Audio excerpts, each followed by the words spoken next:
Hi, it's Sandy. I'm back in my kitchen, and when I start the oven, a lot of times I like to think ahead what I'm making the next couple of days to see if there's anything that I want to go ahead and pre-bake so I'm not having to turn the oven on multiple times.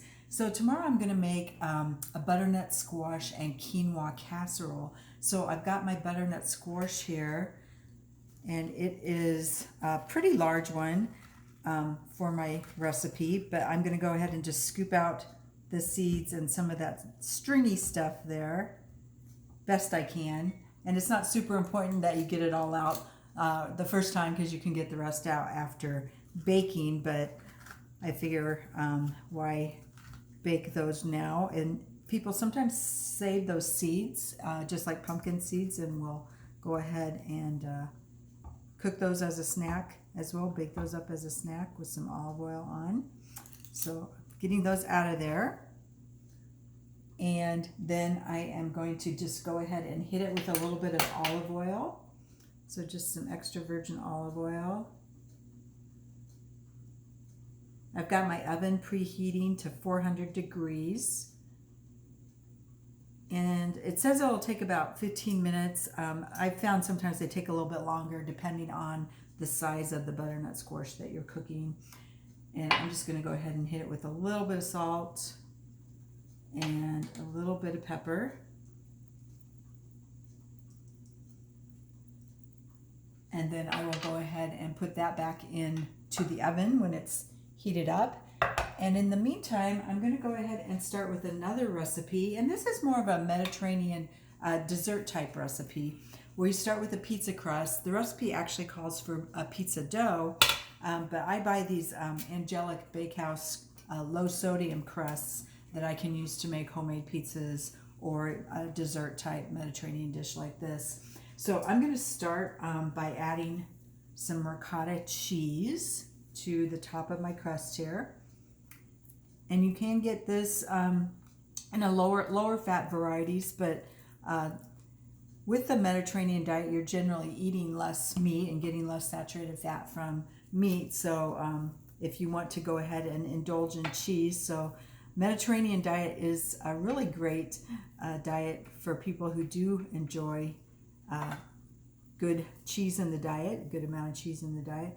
But again, you still have to watch that saturated fat amount, so you want to be careful with that. So I'm just kind of spreading this around here. I'm going to put a little bit more on. And I did tell you this is a dessert. I'll show you what we're going to do next here. So just trying to get that cheese spread around here a little bit. It doesn't have to look beautiful or anything, but just get it spread so it's kind of reaching to the different edges of the pan there.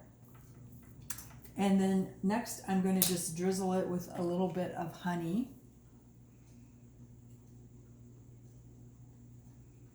So it called for about a tablespoon. So I'm just going to drizzle across, around a little bit. And then the recipe that I'm using called for blackberries. I don't have any blackberries right now, so I've went ahead and got some raspberries I'm going to put on here.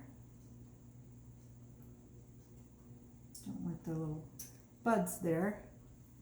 And we'll use a few more of those. And then I also want to put some blueberries on here as well.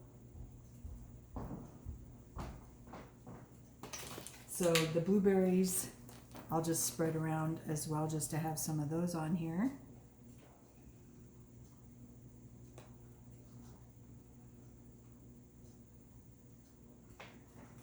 And then the last thing that goes on is a little bit of mint.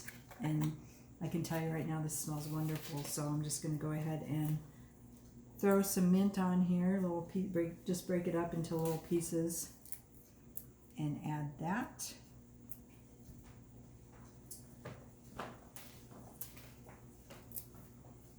I'll give it just that little extra flavor from the berries and the honey and the crust there.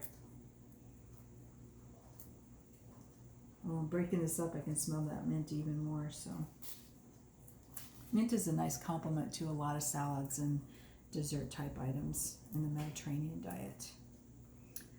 So I'm going to go ahead and finish this up, and then this will bake in the oven between 400 450 if you're using the bread dough, the frozen bread dough, for about 20 minutes or so.